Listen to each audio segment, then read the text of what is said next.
কালো জিরা কারা কারা দৈনিক খাও? হাত উঁচু করো তো। আচ্ছা, অনেকে কালো জিরা খায় না।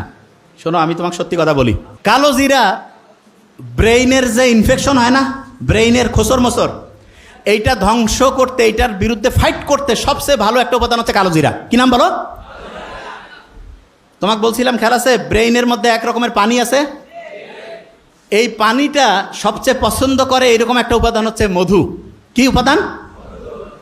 বিভিন্ন জায়গায় যে ন্যাচারাল যে মধু পাওয়া যায়, সেই মধুটা প্রত্যেক দিন 1 চামচ 1.5 চামচ করে রেগুলার খাবা কালো জিরা দিয়া।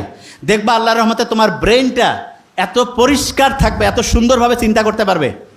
ওই যে মুক্তার আহমেদ স্যার বললো না যে ফটোগ্রাফিক মেমোরি, ছবি দেখলো, একটা পৃষ্ঠা মাথায় নিল, সাথে সাথে রিজার্ভ হয়ে গেল। আস্তে আস্তে আল্লাহর রহমতে সেই রকম মেমোরি আল্লাহ চাইলে তোমার হয়ে যাবে। বুঝতে পারছো?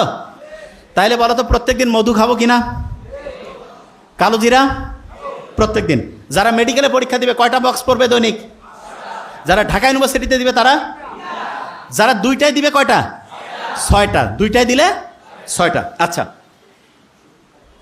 হঠাৎ করে মেজাজটা গরম হয়ে যায়, মাথাটা একটু খোঁচর মোচর করে, আসে না এরকম অনেকের? ওই সময় একটা কাজ করবা, সেটা কি বলি? ওই সময় খুব সহজ কাজ, সেটা হচ্ছে কি জানো? চোখ বন্ধ করবা। করো করো, করছো? চোখ বন্ধ করে চিন্তা করো যে তুমি যে জায়গায় চান্স পাইতেছ সেই জায়গায় চান্স পেয়ে গেছো। চিন্তা করো তো, ভালো লাগতেছে?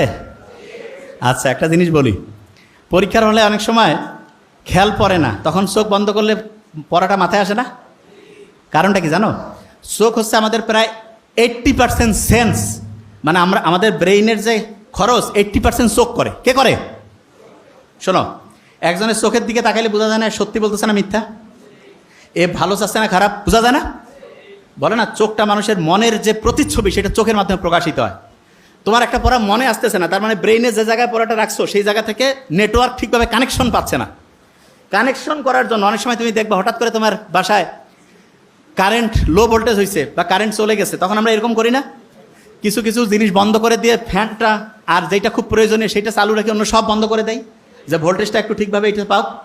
ঠিক তেমনি করে তোমার ব্রেইনের ভোল্টেজে তখন কম বেশি হয়েছে, এই ভোল্টেজটা তখন কিভাবে আসবে? ঠিক চোখ বন্ধ করছো না, তখন এই শক্তিটা তো খরচ আর হচ্ছে না, তখন ও খুঁজতেছে পড়াটাকে, এবং পড়াটা খুঁজে আলহামদুলিল্লাহ চলে আসলো। আরেকটা জিনিস দেখবা, হঠাৎ করে তোমার একটা পড়া মাথায় আসতেছে না, দেখিও পরীক্ষার হল থেকে বাড়ি হইছো, ওই সময় মাথায় আসছে, হয়েছে এরকম হয় না?